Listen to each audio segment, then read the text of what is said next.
Yeah, Jason, I mean, you can't see it now. The field is getting shut down, but it was electric in here after the game. Family and friends swarmed the field. The blue and red confetti went flying.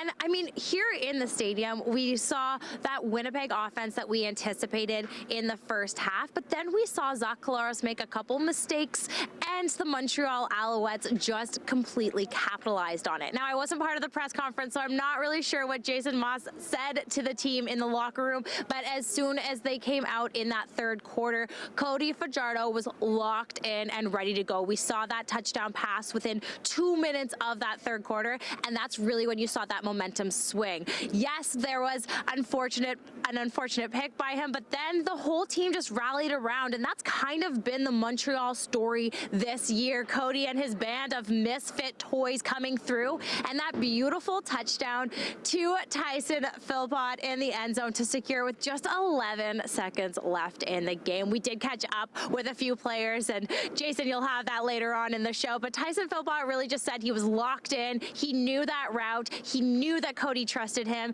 and he just went through and executed, and what an electric finish here in Tim Hortons Field. So everyone was definitely locked into this game. I had people texting me from across the country locked into this game, and it was such a great one to see the ending here for Montreal. Last time they were in a Grey Cup, they won.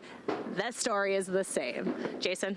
I sure am, Taz. There are people filing in. It's going to be a packed house tonight. As we can see, there's red carpets happening. There's photo opportunities happening with some of CFL's greats. And of course, nominees are coming in as well. But I guess defense does win championships because it was both defense really stepping up in the conference finals. Of course, we saw that offense Winnipeg boasts as well as running the ball, but also that O-line literally carrying Brady Oliveira in for their first touchdown. There's so many storylines coming into this game, but 4 straight appearances, that's pretty impressive, even for Bombers head coach Mike O'Shea. As they hit the field for a last walkthrough, when I spoke to them, they were locked in and really ready to go. The pressure of performing in a Grey Cup game is always heavy, even if you've been on the stage before. And in the CFL, anything can happen. For a kicker, the entire game can come down to them.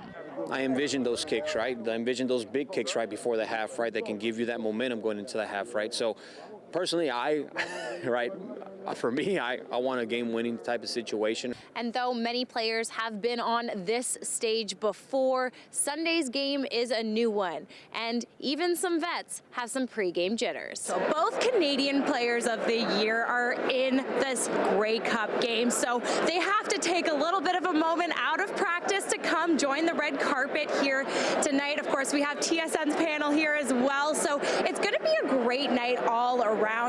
Lots of glitz and glamour here, and we'll be getting to those awards soon, and I'll have that update of who's won what coming up for us a little bit later in the show, probably at 11, because 6:30 it will be a little bit tight. So we'll send it back to you for now, Taz, but it's a gorgeous atmosphere here. And we have seen a lot of Montreal show up for these players as well. Of course, it is a first appearance in a Grey Cup game for many of these Montreal players. Winnipeg, on the other hand, we've talked about this storyline all week. A lot of them have already been on this stage, but it's still nerve-wracking every single time.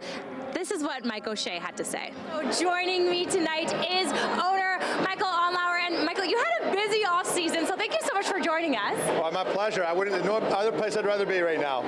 So let's talk a little bit about this Brantford Bulldogs team. How does it feel to say that name first and foremost? It's starting to become easier now, for sure. And I look at the vibe here tonight. The parking lot's full already. It's just exciting, and you know, all the renovations that we've done here in Brantford. I know our players are excited. Our coaches love their new house, and we're ready to go. With a leader who focuses on the positive when the negativity is palpable, Fajardo commands a team hungry for this win.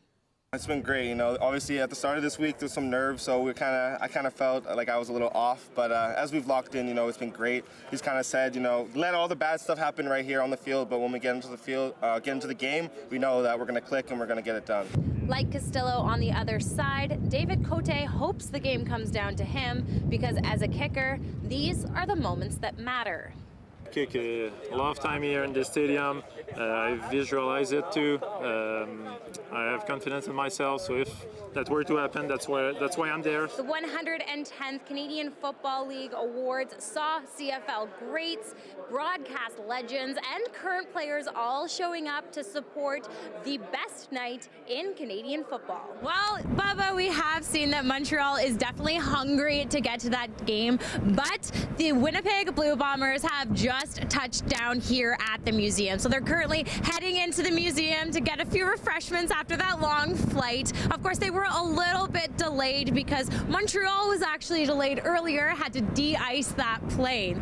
But we did get a chance to catch up with quarterback Cody Fajardo and why this team is so special heading into the Grey Cup. This track in Milton is a lot of the reason why he was able to be so successful at the Pan Am Games in Chile this year. Yeah, you see countries historically in track cycling, they get a velodrome and within a few years they're one of the top countries in the sport. Well, the last time I stood here, I almost got run over by hockey players. So before that happens again, we are going to send it back to you in studio, Adam, but we will have all the highlights from your Brantford Bulldogs and your Hamilton Ticats coming up tonight at 11. While he waited for kickoff, kickoff is just about to happen right behind me. We heard the cheering, we heard the fans, and we will have all those highlights coming up at 11. But for now, we'll send it back to you, Jason.